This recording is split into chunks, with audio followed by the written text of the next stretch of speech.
Two, one. Hi, everyone. Happy Friday. Hello, hello.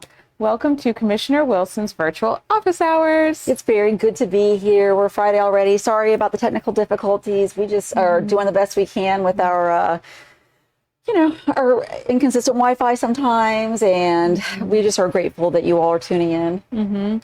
I'm so excited that it's Friday. It's beautiful outside. Yes, it is. And we don't know how long we're going to have the cooler mornings. And so, yeah, any day that we can get that starts out like today did. And actually, it was the most beautiful Earth Day. It was a beautiful, beautiful Earth Day. So gorgeous. Well, let's talk a little bit about Earth Day if you want. We can jump into Earth Day and then we'll go into the other updates. So Earth Day, you had an awesome talk with Dawn from Noah's Notes. Yes, if you have not looked into or looked up Noah's Notes, it's a nonprofit really focused on educating people about really your participation in environmentalism and conservation and how to connect to nature. And they have a really great right now program, the Terranauts, that you can participate in online and learn some stuff, get a to-do list, find some easy ways to be a better global environmental citizen. I think sometimes people feel overwhelmed, trying to figure out how to approach, making changes. And so kind of seeing a checklist of sorts, and it's a beautiful, beautiful webpage. So check out Noah's Notes. And that was at the Oakland Nature Preserve, which I've never been. It was beautiful. Gosh. Isn't that gorgeous? So beautiful. Yeah, and they have a bunch of like cool events going on there. You got to interview one of the head leaders. Yeah, they are so great. Please, if you have not been to the Oakland Nature Preserve, if you have time, please go by, check it out. Support them any chance that you get. They have, they have events that are educational. They have some really fun things. There's at night, they have a firefly walk on their boardwalk, which is beautiful. It's almost a half-mile walk out to Lake Apopka, and you'll see some beautiful wildlife. It's quiet except for the sound of birds and water, and it's really a gem in District 1. Yeah. And we're also busy all the time, taking a moment to walk out there and just kind of breathe and taking it all in. It's perfect place to spend an afternoon. This Saturday, in fact, they're doing their sort of Earth Day celebrations because Thursday it's sort of hard to get families out there, and they really wanted to get some participation. So they're starting the day with yoga. They have a family GPS scavenger hunt, and then they're finishing the day with an event called Bubbly on the Boardwalk. So there's always fun things going on. Their calendar is on their website at Oakland Nature Preserve, and I want to thank them for hosting us. Yes, it was great. So awesome. And, you also went on a tour at the Disney Wilderness Preserve, which I thought was really cool. Yes, it was a collaboration that I think is such an important thing for people to understand. We've talked about this before, the idea of conservation being embraced by our largest economic drivers, our largest employers, and working in partnership with our nonprofit environmental groups.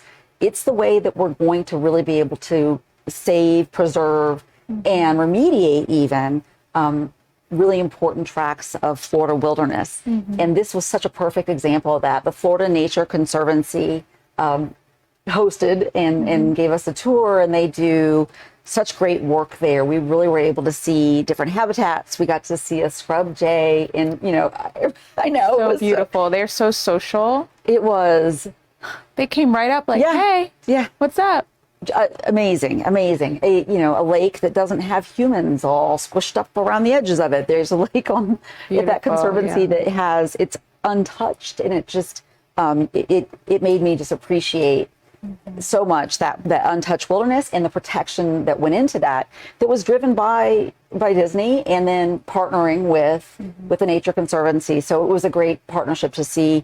I would recommend taking a field trip down there. They have hiking trails. There's an educational center, and right now, because of COVID, they actually have the educational material out on the sidewalk, and really some really great even pointers for how you can reuse your rainwater and other great environmental tips. It was a fantastic morning. That's awesome. I always forget to introduce myself. So I'm Lee Perry, and I'm the one that's answering the calls, the emails. So please email district1@ocfl.net if you have any questions, or drop those questions in the comments as we're going through these weekly updates.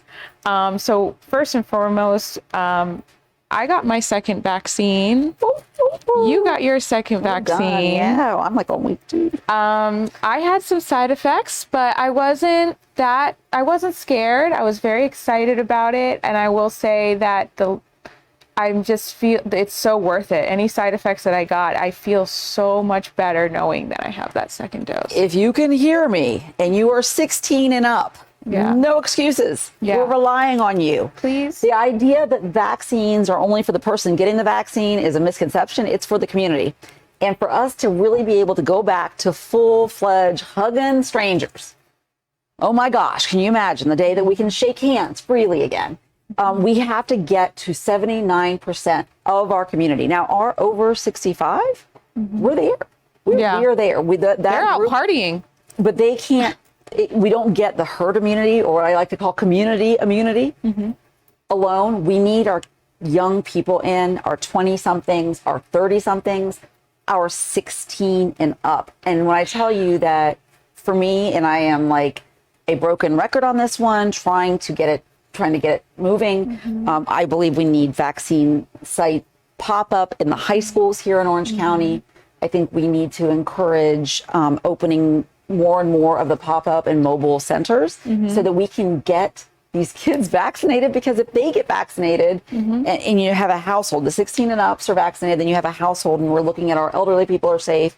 And then, our community, that community immunity requires the entire grouping. So we don't know sometimes for these kids that have been exposed what the long-term effects are. So I think the misconception that they can't get hurt by it, we've got to dispel. The misconception that, that you're going to get sick from the vaccine. You might feel a little sore. I don't know. I don't think it was anything worthy of being worried about.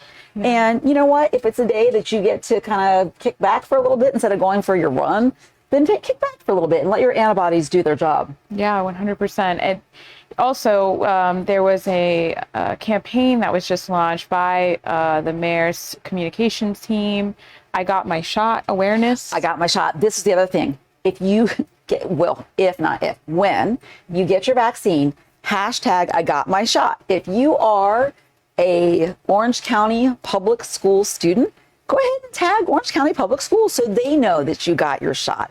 I think the more that we allow, for the 16 and ups that are doing the responsible thing and going and getting their shots, these kids have missed so much of their lives. And this past year has been so stressful that we need to send the message loud and clear that you're serious and committed to getting back to life. And the way we can do that is by watching that 16 and up number go up. So hashtag I got my shot, and then go ahead and tag OCPS. Do it on Instagram, Facebook, wherever you need to, so that there is a wide understanding that our young people are taking it seriously, so that we can say to the Department of Health or anybody else that's making decisions, look, our young people are getting there. Can we please go back to some semblance of normalcy? I can't wait till we get there. I know. So another update, you threw the pitch at West Orange High School. Speaking of our young people, I love, I do. I love the kids, and they invited me, and it was such an honor to come and throw out the first pitch. And she went like this. She rounded it up. No, I didn't. I actually was going to do an underhand toss, and my son, who was on the sideline, yelled, "You can't throw it underhand, Mom!" And she was like, so it was okay. like in the kindest, sweetest, best catcher on the team. Yeah. Was able to still catch my pitch because it was horrible, and they were so good to me and so kind. And those young athletes, they've been through the ringer. If you think living in a mask is hard, try training in a mask, and trying to maintain some kind of a semblance of normalcy and keep that, the sport alive that you really love. So it's really been a challenge for them. Also, they were so kind to have me. I'm so proud of them and all of their hard work. And the coaches it was a lot of fun. So anyway, they almost recruited her. That's how good she was. They almost recruited her. Not what happened. You have not fans giving up calling. my day job. We also have a little bit of an update from the library situation in Horizon West. Yeah, we're on track time-wise. So I want to make sure that I'm giving you everything I get. And it's been limited because I know that there are still due diligence steps that I've been told are being taken through the real estate process to make sure that the land acquisition is going the way that it's supposed to be going. The first part of that was a survey that needed to start by a certain time. It did. So that is on track. And I felt like at the very least, we're not going to hear that there was a delay or any kind of a stall based on that survey that needed to be started by a certain time in April and be done by May, and it will be. So that's good news. I'm still going to encourage my Horizon West friends to please, if you will give public comment at the next meeting. Like I think I said before, and I know we've posted about, it can be very brief. You can just say, thank you so much, Board of Trustees. We are really excited about getting our library. That's all you have to say, because they have made a decision to bring that library to Horizon West based on population, based on the availability of appropriate land that's close to other community centers. So everything is falling into place, and we just need to thank them and encourage them to keep moving forward with that decision and not worry about other delays or anything else that comes up, because that was a vote that they've taken. It's done. And, you know, they are really, really committed to making sure that project moves forward. May 13th is the next Board of Trustees meeting, and we will post all about it so that you have the link and everything. Yeah, and you will get, I mean, for public comment, you get a full, I think, 3 minutes, maybe 2 minutes if there's a lot of people there. So when I say you don't have to say much, if you want to say a lot, go right ahead. I don't mean to imply that you should keep it brief, but I don't want people to feel intimidated. Really, the message, it's clear. We are really grateful to the Board of Trustees at the Orange County Library System for committing to building the Horizon West branch, and we just want to thank them for staying the course. Awesome. Also, for the Horizon West team, there's a new Summer Lake Park that's going to be going in around Porter Road. Yeah, we got the plans for it today. We'll be sharing those. It's an early rendering, but it looks like it's going to be beautiful. I'm glad to see that coming together. I think the park space is something that the people of Horizon West have been very, very clear about, and I'm going to make sure that we're getting as much of it, as high quality, as quickly as possible. So it was exciting to see those renderings come from planning today. So one other major update that happened. So you had the BCC, and then we scheduled the last one. So a quick update from that BCC meeting.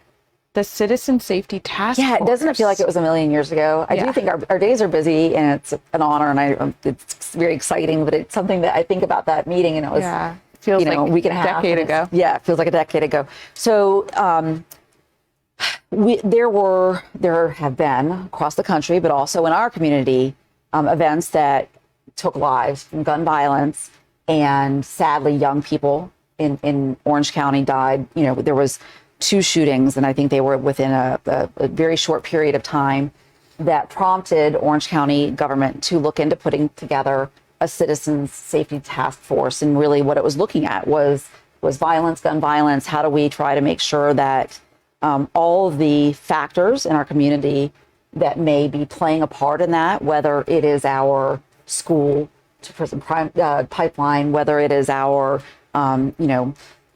lack of available post-secondary education. What are the factors? How can we hone in on the true underpinnings of gun violence and violence in our streets, or criminal activity that may or may not be affecting the communities that are already struggling the most day to day? And so it was a task force made up of professionals, of religious spiritual leaders, of citizens that were, some of them were former community leaders, some nonprofits.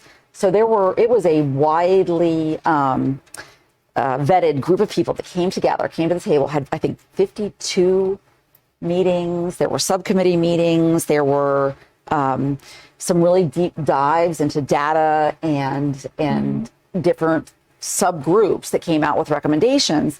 And last month, we actually were able to vote on allocating a certain amount of money. And we really wanted to make sure we were clear with the public that when this group does their work and comes to us, that it's not just an exercise, and it's not just for optics, that there were going to be some really tangible things that come out of that. And when those recommendations came out, that we wanted to invest in what those recommendations were. It was a very fascinating report. It's all available on ocfl.net if you want to go and look up the Orange County Citizen Safety Task Force recommendations. We talked about them somewhat at the BCC. There were recommendations about the way that we help get behavioral health care to neighborhoods. I think we've talked about this with other types of health care, that if we want people to access behavioral health care and get good mental health treatment, we can't rely on them getting into a car and driving across town. It needs to come to the community, and the community that's most affected by trauma or that's most affected by events that feel very out of their control. I think that a lot of times families and the families that testified at some of these meetings just didn't feel like there was any hope, that there was, no options. And those are the places that we've got to get the behavioral health care to. And so that, some of those recommendations included community-based mental health. And there were some actually really very interesting, I thought, partnerships with existing Orange County government activities. So things like making sure that we invest in infill, right?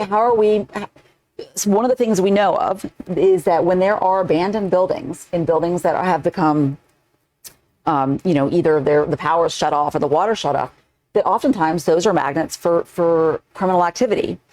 And why are we passing these abandoned strip malls, driving out, knocking down a forest, and building a new strip mall? And so one of the recommendations was really to incentivize infill. And that's going to be that we'll take an investment. And so these are things that we talked about, and I felt like it was a really great overall report. There are some of the recommendations are things that don't fall into the purview of Orange County government. There are things that are really going to be taken up at the prosecutor's office. But our district attorney here was part of the task force. So there were law enforcement that were part of the task force. So that entire criminal justice branch participated.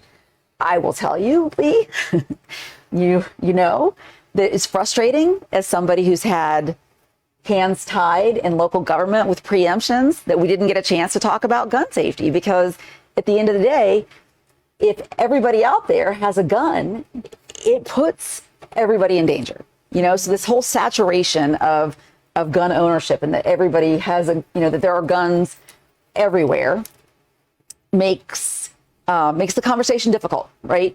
And until we address it head on, we're going to have difficult conversations. So I said this during the BCC, and I'm going to say it now. Law enforcement, when they pull up somewhere, they have to assume everybody there has a gun. If you are a mom in a neighborhood and you hear pushing and shoving going out your front door, you have to assume there's a gun. If people are yelling car to car, you have to assume there's a gun. And that's a scary world to live in. But we are restricted at the county level from talking about gun safety because we've been preempted. And I want to be really clear. This isn't about your Second Amendment. All right. So, the Second Amendment is not up for debate. We're talking about safety measures. We're talking about looking at how we make sure that, I have to use my thumbprint to get into my phone. Actually, it's my face now, right? So technology just gets better and better to get into my phone. Yeah. But anybody can use anybody else's gun. Yeah. So until we're allowed to address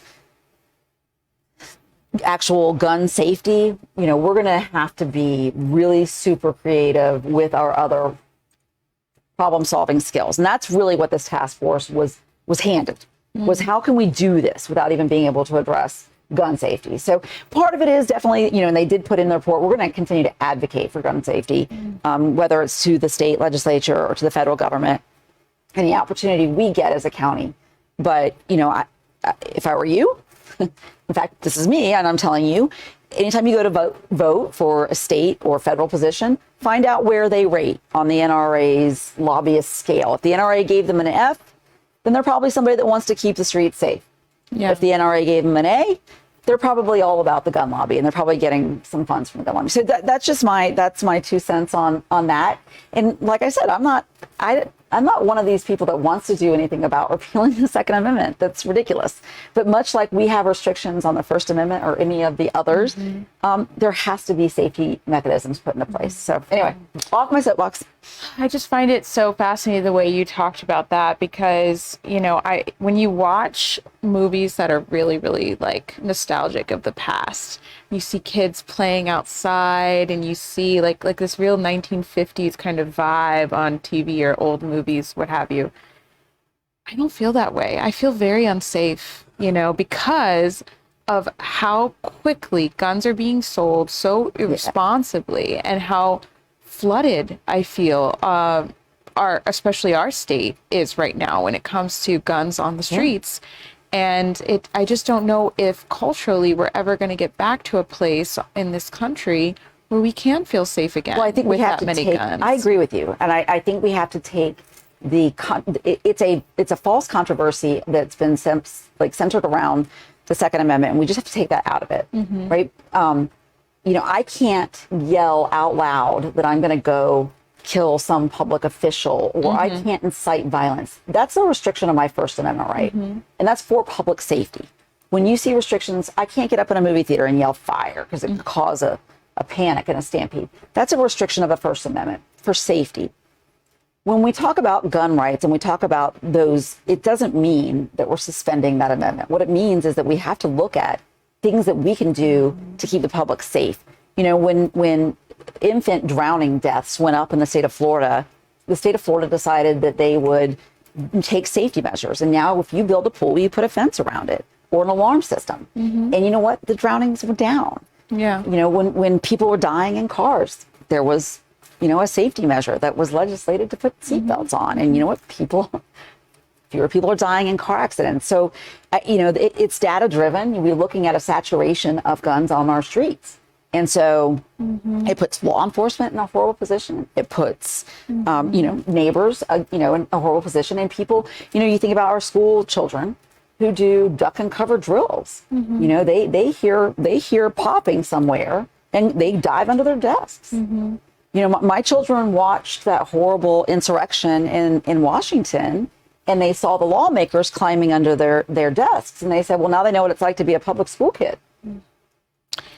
I mean, you brought up a story of, I guess your kids are playing Manhunt or something. And I remember when I was playing Manhunt and tag and stuff like that, you know, at night, hide and seek with my friends, I never once thought like some homeowner could pull a gun out and shoot me. And now it's like, I would never let my kids play Manhunt right now. I would be so terrified. A group of young people about Trayvon Martin. And this was a young man that was carrying a thing of Skittles and lemonade. And, you know, I just said, stay out of people's yards, because you don't know that person is paranoid or just trigger. It doesn't matter, because we in Florida have a stay on your ground law, which is, you know, an excuse to be able to use your gun inappropriately. So yes, I mean, we could spend an entire hour on that. And I want to make sure we're really excited because we get to introduce you to some really amazing people at the, in a little bit, that are interns that have been behind the scenes working really hard. So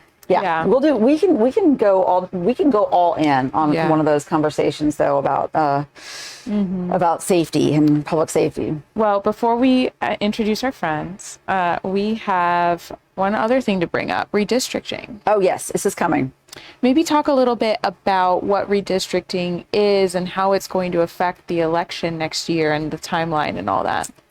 Okay, so let me kind of back up a little bit. Redistricting if you think about our election system and how we count people, and we try to make sure that there are representations of communities, it is very much a fluid thing, because people are moving. There are communities that grow in population and shrink in population, and that's kind of the way that, you know, our civilization works, right? We have areas that will grow because of something and then go the other way. Right now, obviously, there are some areas of Orange County that have grown so fast, which means that if you look at the districts in Orange County, and this is true for districts of any elected official that are based on population, that they, after a census, have to look at that district and decide how fair and equitable is this. because you want to make sure that people are being represented based on the number of people in their community. So when the census, which was supposed to be 2020, it's an every 10-year census that allows us to really kind of hone in on where that growth is or where communities are shrinking, and so that we can get the right representation. And also it's really important for federal allocation of funds for community development and educational programs. But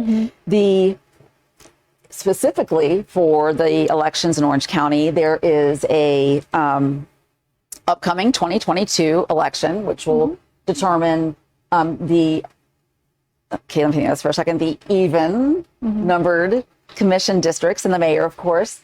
And so we need a accurate census, and the census year was the year that we were dealing with COVID, which meant that there were some really big challenges, making sure that there was an accurate counts and that people had the time to get the counts done. You know, in the old days, they just went door to door in the neighborhood, knock, knock, knock. How many people are in your house? Move on to the next one. Knock, knock, knock. How many people in your house? Well, with COVID, you know, they really tried to get the information in a multi-layered fashion where they tried to make sure that they allowed people to check in online and give a house count, that they also sent some, you know, traditional mail out. And there were some traditional door to door, but not as many. So they needed extra time, obviously, with those circumstances. We're finally getting there. We're going to get the count, and it looks like in this county, the way that we redistrict or make sure that those lines are drawn fairly is that there's a citizen board that's made up of nominees from the various commissioners. Each commissioner will have 2 appointees from their community that will sit on this board. And then there's public hearings. So it's really a very democratic process. People come out to the public hearings and can express their concern about where those district lines may be going or how it looks like the division will be working. I know that District 1 is huge and it is growing. Will probably end up, after the census numbers come out, it will end up being quite a bit over the number that it needs to be for there to be fair districts. So there will be probably some movement in those lines. And I just want you to stay tuned because it's a public process and we'll want your input. I'm going to be really, really careful about, we have a constitutional mandate and a state in a county charter mandate to make sure that we're not dividing communities. And that means not just geographically, but culturally. And so we're going to make sure that we are, really incorporating all those conversations. So we're going to have to squunch them. There's going to be, 9 public hearings, and I think a 3-month period. Yep. So it's going to be a race against the clock. It will be, but I believe that sometimes when we have a clear mandate and we know what we need to get done, constitutionally, we got to get it done. So I trust that the appointees that end up being put on from the districts will be able to work together. Along with this, there's a couple at-large appointees that the mayor makes. And so it's a very fair and balanced way for those discussions to go forward. Yeah. And then their recommendation comes back to the Board of County Commissioners for approval. And that's how the districts get redrawn. So it'll be a process that it'll be ongoing. I will keep you as up to date as I get, because I think it's really, really important that we get as much feedback as possible, especially for those communities that feel like they may be on the edge of a district change. One final thing before we introduce our friends, we have an Arbor Day tree planting that's going to be coming up next week. So I wanted to warn everybody before. So yeah, we want to plant more trees and we want you to be a part of that process. So I just wanted to give you a heads up on that. So I got into it because I'm sorry, I gotta say something. Just like one of these conversations I had with somebody online about replanting, and they were like, "Well, why would you bother knocking them down in the first place? It takes so long." I'm like, I agree. I totally agree. We're trying to stop that also. Yeah. But there are places that have been clear cut that are just missing a canopy. Yep. So the hope is in those places we can get some regrowth and we can try to replace that canopy, and that is not taking the place of my other battle, which is trying to preserve the trees. So I just want to make sure that is something that you understand, that working on a tree ordinance that preserves the trees is still something really important. We actually have a tree ordinance. I'm sorry, it just hasn't really done a lot because there's been some workarounds, but it's a goal of mine to make sure that we're tightening that up to the point that we are really valuing that old growth and the canopy like we would anything that has been in our community for 200 years, which by the way, they have, right? So some of those have been here way longer than we got here, and we should protect them. Yeah. Awesome. Well, let's go ahead and introduce our interns. Woo! All right, come on up, ladies. Pardon me. All right, so I play some fun music. I talked them into doing this, and I know that this is putting them on the spot, but I want to just brag for a second that I often hear from you all when I see you out in the community that that you can't believe that I'm in as many places and know about as many things as I do. And how am I getting so much information out? Well, there is a absolute behind the scenes effort to get community information, to get the research and understand what's going on in various really important issues to you all. And the hardworking behind the scenes people are joining us today. So if it's okay, I'm just going to turn over the mic and let you introduce yourselves. And I'm very grateful for them and their hard work. And I know that they will be moving on, but I don't want them to. You want to introduce yourself? So, hi everyone, my name is Vivian. I'm Brazilian. I have been living here in the United States since 2017, and now I'm currently enrolled at Valencia College and study international relations. That is my major, is my passion, to learn more about cultures and languages. And it has been a great opportunity to work for you, Commissioner Wilson. And yeah, that's basically it. Thank you. I have said a million times, I wish that I was bilingual. Being trilingual to me just looks like magic. And having some fresh eyes and interest, I'm very, very grateful. So thank you so much. Hi, I'm Hannah. I just moved to Orlando in December. I graduated from UF in December with the degree in environmental management. Go Gators. And yes, go Gators. And I guess maybe I'll give a hobby to introduce myself. I really like anything outside, rock climbing, hiking, kayaking, biking, all those types of things. So that's what I care about. Thank you so much. I can tell you also, she's being very modest because she's also a little bit of a policy, which, by the way, speaks my language. And I am like, what do you think of this? What do you think of this? So just very interested in policy, and also does a lot of work with a state legislature on issues that are still really important locally. So I thought it would be a nice thing to try to kind of relate some of those things that she's been able to work with or on in her other role that would be of interest to us here, and give her a chance to also, talk about the policy stuff that's so important. Yeah, so I'm a part-time intern for the commissioner, and then I also work part-time for a state senator. So I'm pretty clued into the state legislature. So I'll give a brief update on what would affect Orange County. Going back to the gun safety thing with Citizen Safety Task Force, there's a Senate Bill 1884 that's poised to pass, and it's on its third reading as of yesterday, which would actually preempt local governments, including counties and cities, from taking more restrictive gun laws than the state has, which anybody who is involved in Florida gun safety might know are very limited, which is surprising even after Marjorie Stoneman Douglas. Yeah. We had a whole commission and nothing really came of that, unfortunately. And so when counties and cities try to enact stricter gun laws from here on out, they will be preempted to do so if the governor ends up signing that bill. Right. And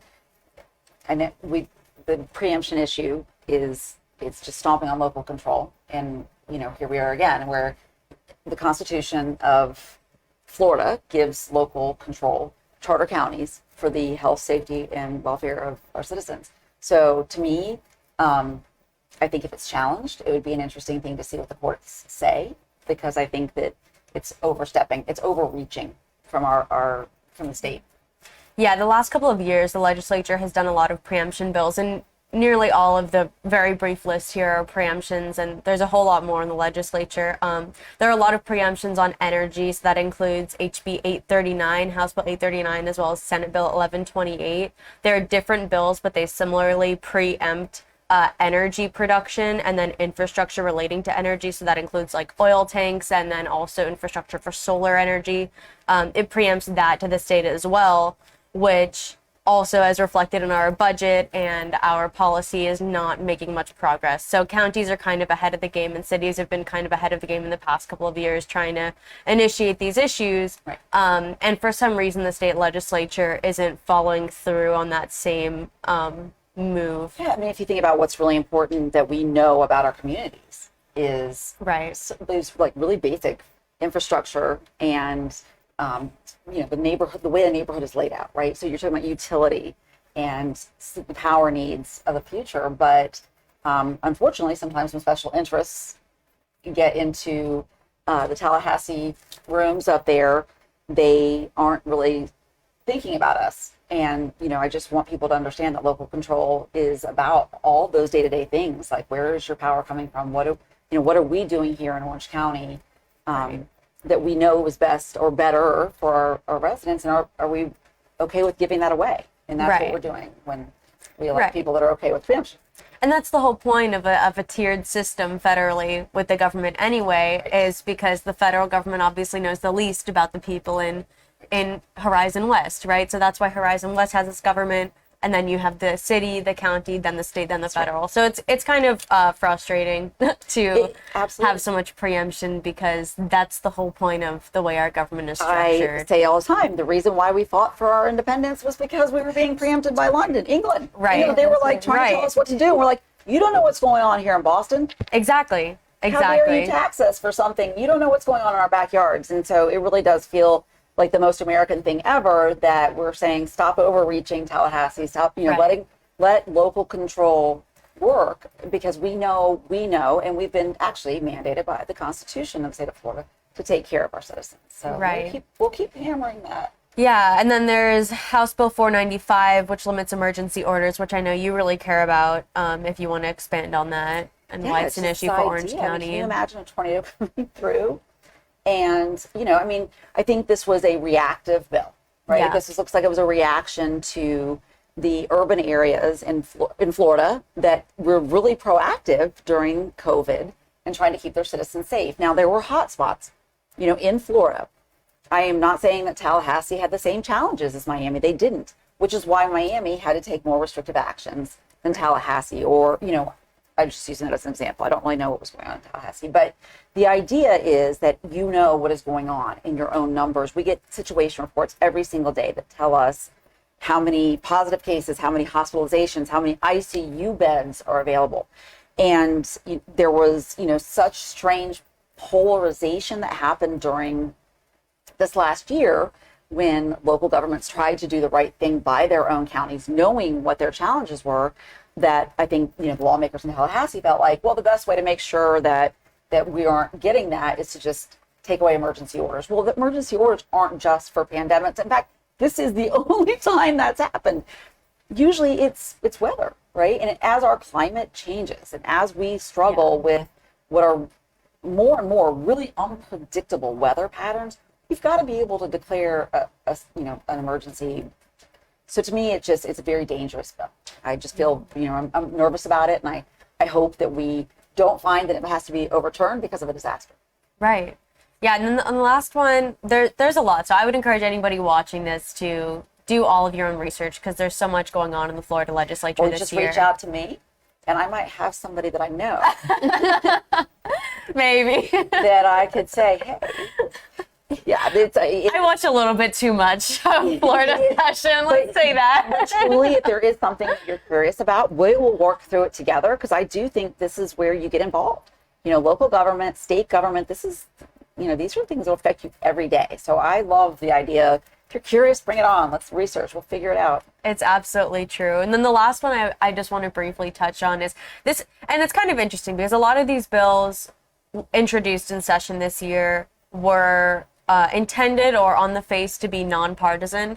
Like this bill, SB 90, Senate Bill 90, is the bill you may have heard about for voting restrictions or voting safety. And nobody can disagree with the idea that we need to have safe voting. But the fact of the matter is, and even Governor DeSantis said it himself, that Florida has an excellent track record on safe voting. We have no voter fraud except for, the 3 different elections this past year where ghost candidates were placed. And Ghost candidates, fake candidates, does it sound familiar? it's It's something, there was election fraud, and I will say that amendments were filed specifically addressing that issue, which has been the only election fraud we've found in the state of Florida, and they were rejected by the bill sponsor. So that indicates that it's a political talking point, and it's unfortunate. It's voter suppression. Right. Right. So what we're talking about with the ghost candidates or fake candidates is actually more voter manipulation. Right. Because what happens is if there's a race where someone puts in a candidate that's not a real candidate, it can force it to either be a partisan race or force it to, a different timeline based on whether or not it was something that was written into their a runoff. So what that is, it's a manipulation. And so they get their research, these consultants, they research and they're like, we'll throw in a fake candidate so that, the Same voters last are name. forced, same last name, the voters are forced to do this or to dilute. So that's really, I'm going to call that one voter manipulation, because I think the fraud thing is a little bit, I think it's become a little bit more people visualize something happening on election day. And I just want to say that our elections here are safe. Orange County, Bill Cowles is, and I had the honor of being a recount observer. And when we had the recount a couple of years ago, and you talk about like a well-oiled machine, everything was so secure, extra eyes, transparency, the furthest thing you could think of from what the conspiracies out there say. So we'll call it what it is, right? It's voter manipulation. And then on the other side, when you look at attempts to try to shrink the amount of time that we have for early voting or for absentee voting, that's just voter suppression. That is just, we make it hard for people who are not mobile. That's just voter suppression. It is. Yeah. And so this bill was rejected by all the supervisors of elections. Well, and if you know about that position, it's strictly nonpartisan. Yes. It is not a Republican, Democrat, independent, anything. They are supposed to be completely Data-driven, no party. right. The entire group of supervisors of elections in the state of Florida rejected this bill because its only effect was reducing voting. And so to be fair, it has come a long way. Initially, they wanted to ban ballot boxes altogether, and they wanted to restrict voting hours completely. It's become better, but it's still completely unnecessary. Yeah. They've limited early voting hours from where now counties can decide it can be like 7 a.m. to 7 p.m. to now it's 9 to 5. So obviously people working 9 to 5 are not able to go. Right, we don't have a day off. Right. I actually think it should be a holiday. I Where we completely get agree. the day to make sure that we can get to the ballot. I would love for parents to be able to take their kids with them. Yeah. But that should be a national what I do. holiday. Yeah, it's a great. It's fun. Listen, I went with, so my daughter's 18th birthday was during early voting this year. So I got to go with her for her first election. And we had the ability to go to the, where the magic play that just like the name of it just went out of my head. The Amway. Okay. And so it was, because they had early voting set up there. Oh my gosh, it was so emotional. It was an event, right? It's democracy in action. Yes, It was so cool. absolutely. Yeah, and so this bill reduces voting hours. It also imposes an expense. It's an unfunded mandate on counties where you have to have a staff member now watching the ballot boxes the entire time to make sure people. They cited they're things locked. like setting on fire matches into the ballot boxes, which has never happened. To be fair, in the session, people asked if they could cite a single incident of voter fraud, and they could not, and they still passed the bill. So I would encourage everybody to do their own research, because this bill is long, it's complicated, and it's changed a lot since its initial filing. And we just want to be super clear with the way we're describing things, because it really isn't addressing voter fraud at all. Right. It's addressing availability and accessibility. Right? It's making it and it also harder to- has a limit for people who are older and like you're saying, immobile. They can only have their grandchildren deposit their ballots. Somehow, I don't know how they'll even certify that, as opposed to caretakers, which people can do now. So this is just, it's voter suppression. It really is, and it's not even about the demographic, because that really changes by party and stuff. It's just reducing the amount of people who can vote and killing democracy. And that is, it's tragic, because I think about people. Honestly. Well, I think about the conversation that I had with people about this, like, what is, why do we need mail-in votes? Well, you know what, if we didn't have mail-in votes, our military wouldn't get to vote. Yeah. We have Americans all over the world serving our country proudly, who get to vote because we've allowed that. And I don't know how this went off the rails as badly as it did. We would be telling people who are hospitalized, sorry, no vote. So I just, I think I think there's a strange disconnect there. And I just want people to understand that voter suppression, it does serve a purpose for some people, right? If they don't want democracy to work, it serves them. And just call it out for what it is when you think you see it. There's absolutely no good reason in a democratic society to try to restrict voting like that. So thank you. Yes, yeah, no problem. Always send me anything if you have any questions about what's going on in the state legislature, Awesome. because I know too much and it's all that's in my Are they brain. not amazing? I'm so grateful. It is all that occupies my brain. But I just want to give you all, I think about the days that, things are challenging and I'm like, oh, what's the point? And then I'm like, oh, look at the young people. Like, I don't know. I feel very grateful and motivated and, just thank you. Thank you so Thank you, much. Thank you for sharing your time Your today. commissioner's the best. Yeah, she's the best. So funny. You really are so funny. I love that. Thank you so much for having us and letting us be your interns. Thank you. Oh, we'll Thank take this off.